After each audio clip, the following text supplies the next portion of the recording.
Welcome to this edition of Labor Vision. I'm Bob Delaney, Executive Director of the Institute for Labor Studies and Research.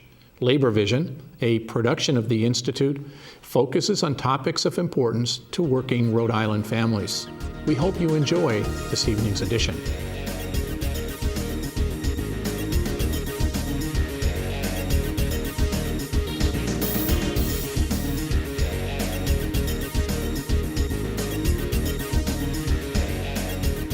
Good evening. My name is George Nee. I'm the president of the Rhode Island AFL-CIO, and I would like to extend season greetings and a safe and happy holiday season to the people of Rhode Island. We are very thankful this year for the opportunity to work to improve the lives of working people in the state of Rhode Island. This is a time where we have to reflect back on some of the wonderful things that we have in our lives, but we also have to remember people who are struggling at this time, sometimes emotionally and sometimes financially. The labor movement is committed all year round to improving the lives of people, improving their economic security, making sure they work in healthy and safe environments.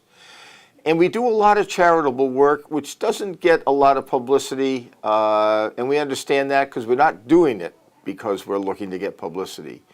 You've heard from other people whose organizations have raised money for people, donated toys, delivered toys and other clothing items to people in our community that are in need of these types of products and activities during the year.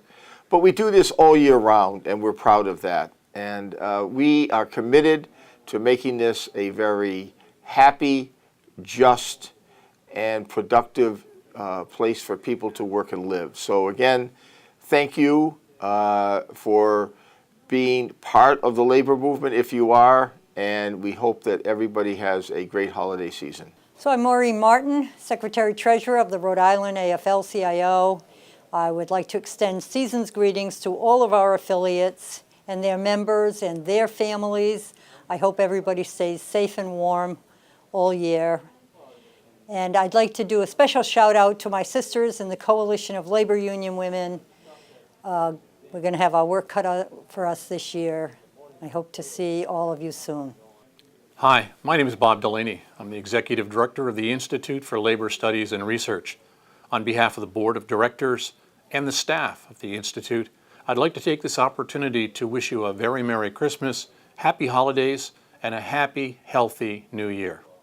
Hey, Merry Christmas. It's Jim Riley. I'm with the Rhode Island Institute for Labor Studies and Research, and I'm feeling very festive today. I've got my red tie on. I've got my red socks on. I've even got my red pen today, as well as my red striped cufflinks. And I want to wish all our union members out there, wherever you work, whatever you do, thank you for the great work that you do all year round for the people of Rhode Island, whether you're a meat cutter, whether you're a nurse, or anything that you do in this wonderful industry that we have where you get good wages and good benefits. God bless you all and Merry Christmas. Hola, mi nombre es Raúl Figueroa, soy organizador comunitario de Fuerza Laboral. Estamos aquí en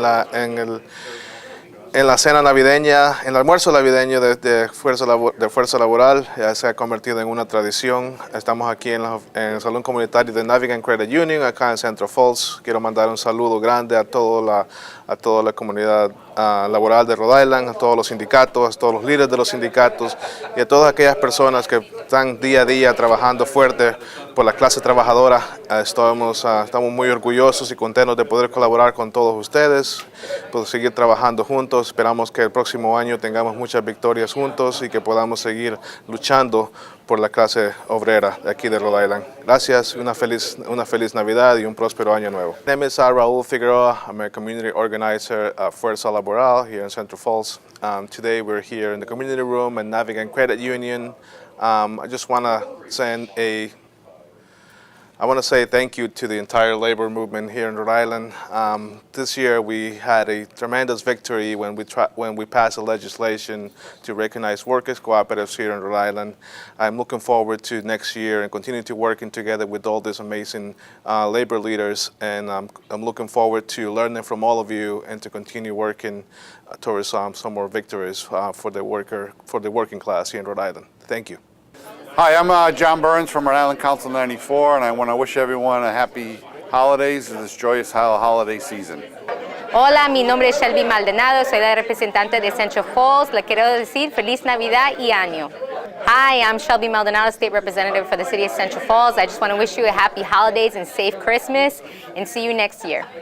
Hi, I'm Mike Arujo. I'm the Executive Director of Rhode Island Jobs with Justice and a proud rank and file member of IATSE Local 481.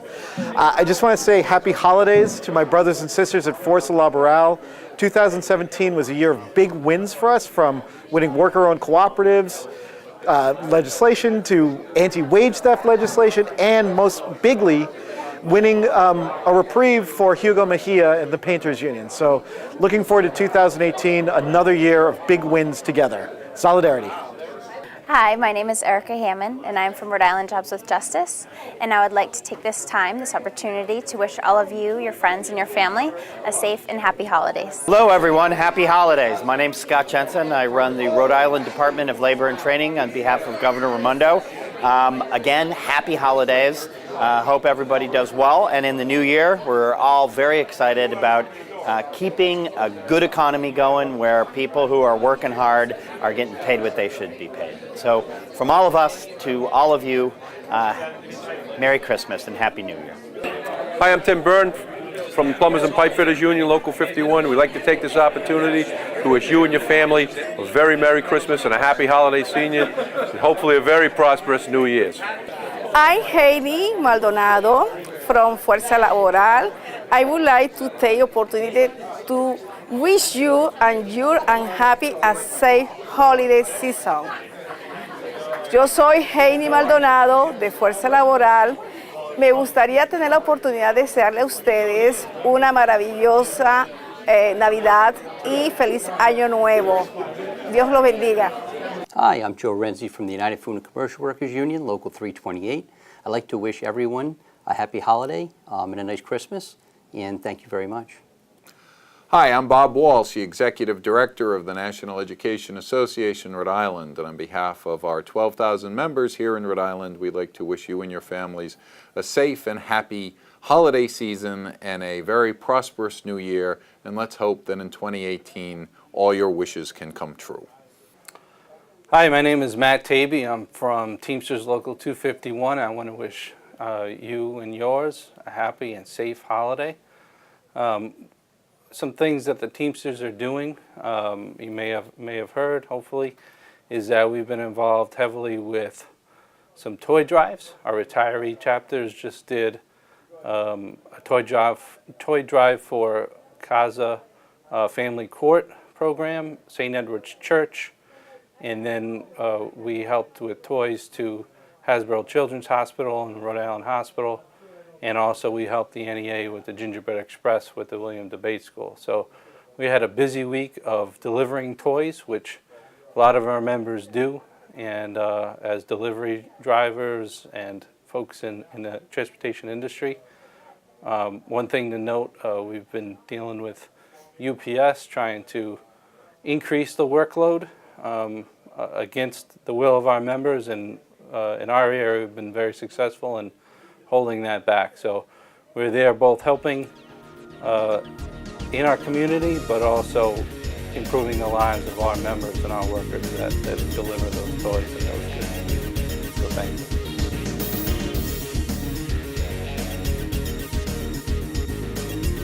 The students' health. Students' health. Probably 5, 6, 7 years ago under Nurse Mary, an amazing person. Under Nurse Mary, she formed a relationship with Dr. Catherine Price. She said, how can I help out? We weren't really sure how to help out. She said, how about if we make sure that every student who needs glasses has glasses? Now I know for a lot of us, and I'm looking at a lot of the adults, a lot of us wear glasses. And it's nice because a lot of us have insurance or the ability to go out and get them. But a lot of other folks don't. Imagine sitting in class, hey, pay attention, do the problem, I can't see the problem. Well, you're not going to say it because God forbid you speak back to the teacher, right? Then you might have to come see me. I can't see the board. Well, now we know that. So we have our vision screenings. The students who are identified, they go out, and if they have insurance, they secure glasses for themselves, but many of them don't. Don't worry about it. CAT has your back. We have a fund set up here in our building whereby if you can't afford them or you just can't get them for yourself, we'll get them for you.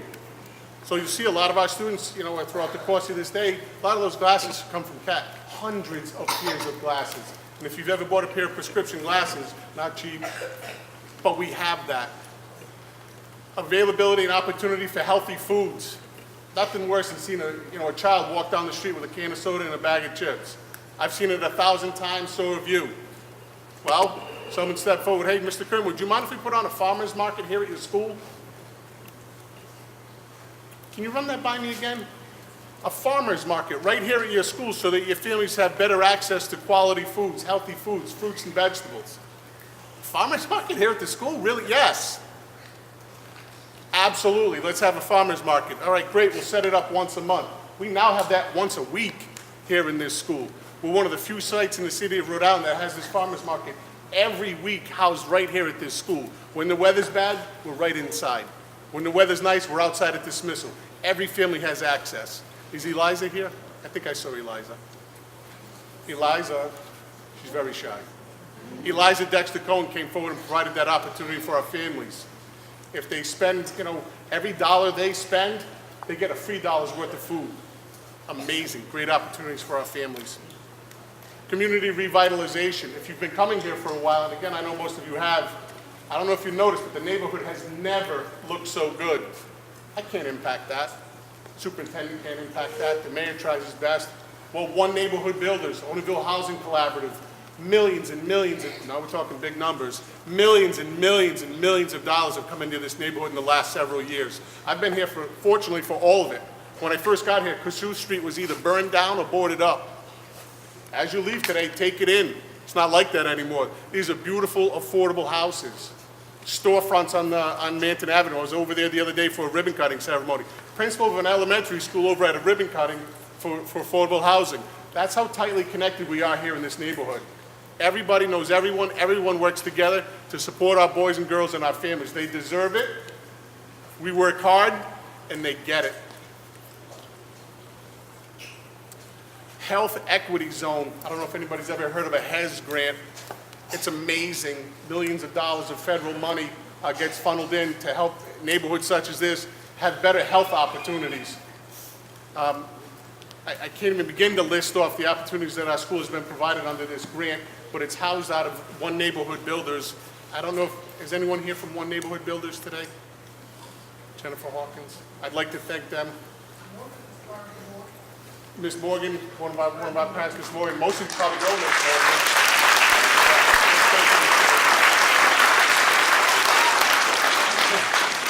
I've spoken about our political representation here in this neighborhood.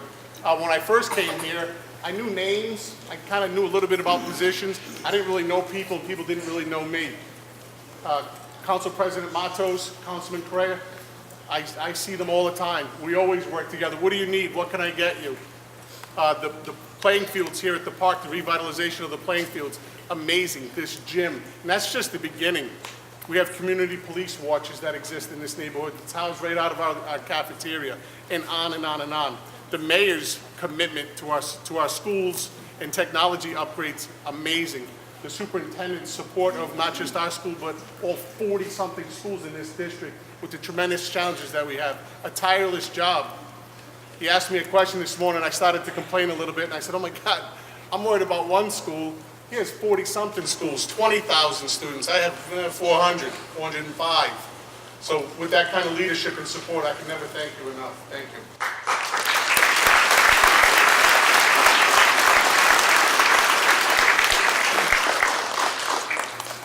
And our kids get it. They get it.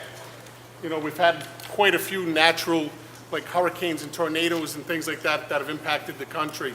Our students gathered a fund recently to help out Puerto Rico. And again, we only had 400 students. We raised well over $400 that we were able to donate to the Rhode Island Red Cross the other day. So I'd like to thank our boys and girls for their donation.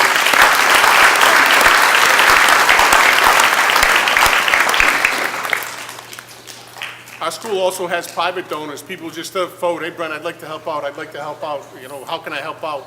Well, sometimes we have a school uniform, and we love the school uniform. So sometimes the kids who come to school spill, things all over, whatever else. So we have private donors who step forward. Listen, go out, buy yourself 20 pairs of sweatpants, sweatshirts, T-shirts, etc.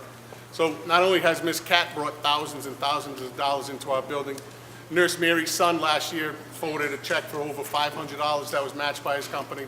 I have a friend in attendance today, Mr. Jim Bissett over here. He stepped forward, Brent, I hear all these great things about your school. Is there anything I can do?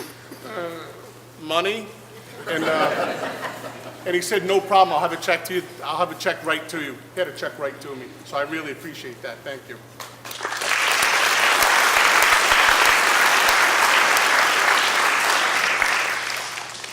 So I'm getting this sign in the back. That means to wrap it up. I get it. Thank you. This goes back to our families. I don't know how many of us think we're good parents. I have 2 children. A lot of the adults in the room have children.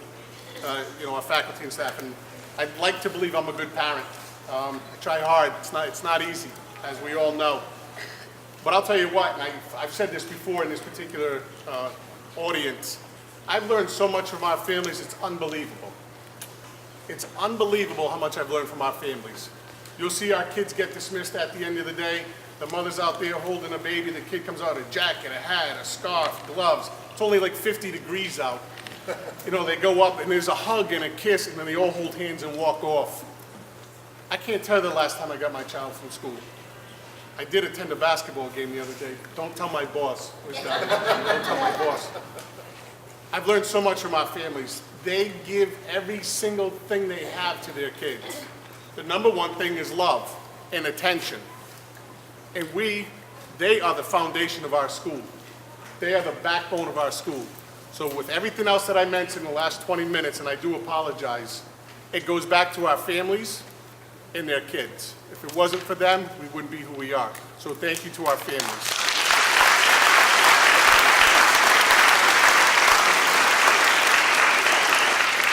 Lastly, a couple of special folks I want to recognize today. I try to always have some small special recognition. If I mess up the names, please bear with me. Yesterday, freezing cold, remember? Sure, right? It was terrible. But how many of us drove to work? Yeah, me too. I had to stop and pump gas. I thought I was going to die, but that was only like maybe 5 minutes. Right? Today, it's snowing, it's freezing cold, the wind's whipping. How many of us drove here today? Yeah, me too. Well, guess what? Not everybody has that. And I'm not trying to pull too tightly on the heartstrings here, but please know this. That's a barrier many folks can't overcome.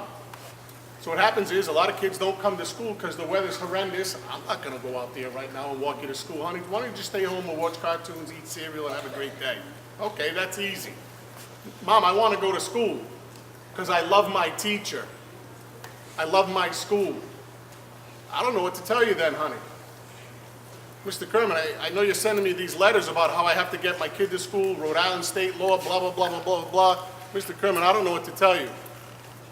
So do you stop there or do you take the extra step on behalf of your students and families? Naturally, you take the extra step on behalf of your students and families. Walking school bus. First time I heard it, I said, that doesn't make sense to me. School bus, drives, walking, I don't get it. They said, well, what you do is you get some volunteers who go out to, the furthest distance from which the buses don't run, and you parents volunteer and walk the kids in. Okay. Took a while to get off the ground. It wasn't easy. We did studies, we did all sorts of things. We just couldn't get the volunteers to come forward. It's not easy. How many of us would get up every morning in the rain, in the snow, in the cold, in the heat? We're here for all those elements, and go walk other people's kids to school in addition to your own. I don't know that I would do it. But we have people who do it here at this school. These are the folks that completely epitomize our school. This is who we all strive to be. They do it every day. Incredibly humble people. They don't ask for anything. They don't step forward and say, what about me? Never. They bring the kids to school, they drop them off, they watch them get picked up by the teachers, they go home. At dismissal, then they walk them home. I don't know that I would do it. The last couple of days, I definitely wouldn't do it. No offense. So today's going to be about celebrating these four ladies who every day walk these students up and down Manton Avenue, Atwells Avenue, every day. Not to mention the danger factor, which was a very real issue very recently. Not everybody's a nice driver out there, right? Yeah. And even when you're walking 15, 20 little kids and you're saying, please stop, it doesn't always happen. So with no further ado, I'll just call off a couple of names. I'd like to invite these ladies up and then just give them a very small appreciation, token of appreciation. Maricel Ayala Rocha.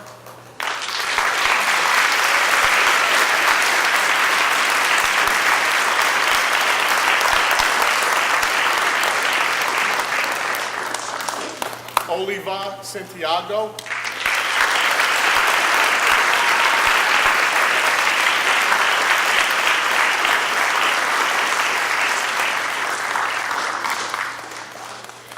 Virginia Morgan.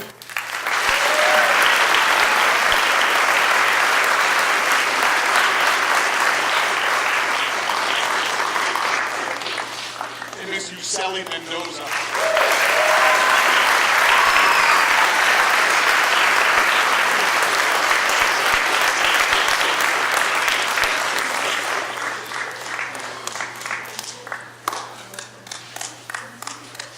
These are our most special guests.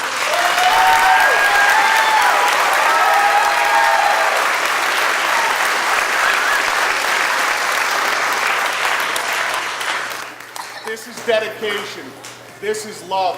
This is being humble. This is doing whatever it takes to make sure that every kid possible, not even just my kid, but every kid possible has an opportunity. This is what it looks like right here.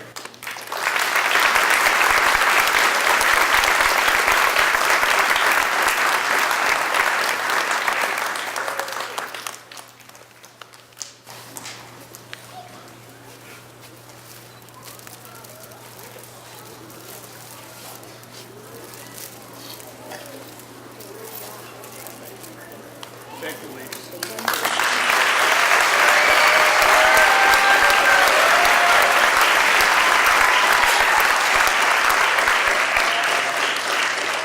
So today's event, as many of you know, starts a long time ago. It starts last year. As soon as this is over today, next year starts going. It really gets going. So if I could please have Valerie Staples up to the front.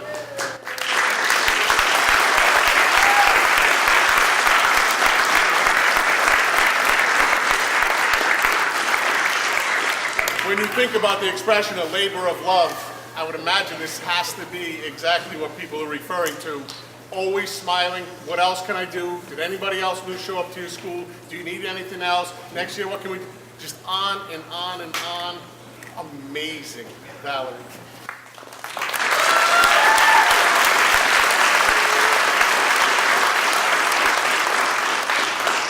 And the point person here in the building is our nurse in just her second year.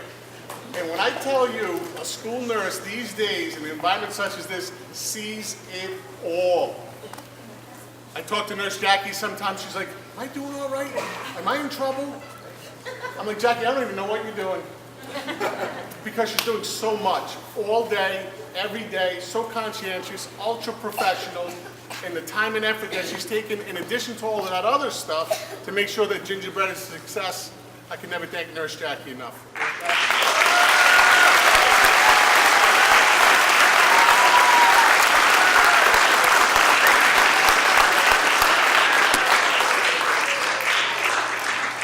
That's enough of me.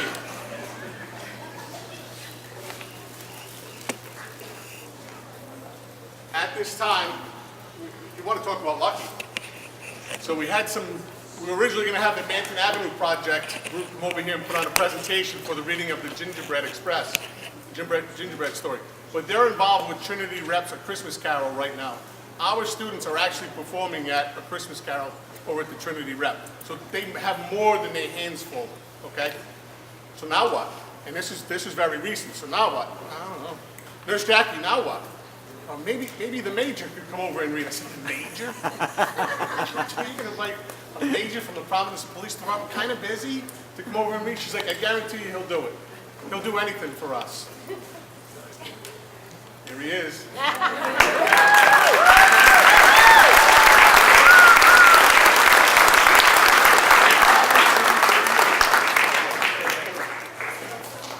So, bilingual, he'll be providing the Spanish version of our story. Can't think of enough. So right next to him is an officer who used to be our school officer several years ago. And I remember talking to Officer Brito, and hey Brad, how's it going, this, that, and the other thing. We're talking about the neighborhood, we're talking about the kids, and we had some issues several years ago. And he said, you know what, I got it. I'm gonna find out who those kids are. I'm embarrassed, he said. I'm embarrassed? They're the police. No, I know these kids. I know exactly who it is. I'm gonna go get them and I'm gonna tell them you better never do that again.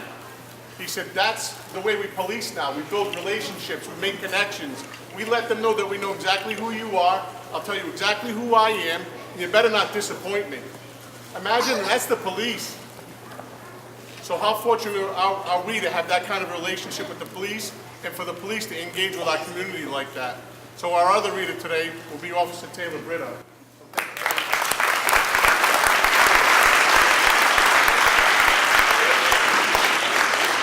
And then actually, as I just pan off to the left, I see the International Brotherhood of Electrical Workers who've been coming here for several years now. It's kind of funny, because if we're going to be really honest, you see the leather vests, right? You see the leather vests, you see the facial hair, you're like, ooh, are they scary? Are those bad guys? No. Those are more friends of ours. Those are more people who step forward, take their own time, their own money, their own effort, support multiple students here. I understand they brought $5,000 to some other organization just the other day.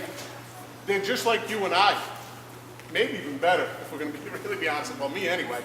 These are unbelievable people who step forward. They probably don't know a single student in this building. But guess what? They're here to help out every one of you and every one of us. I've gotten a chance the last 2 years to kind of make a little connection over here with the Brotherhood, so I can't thank you enough for coming down here.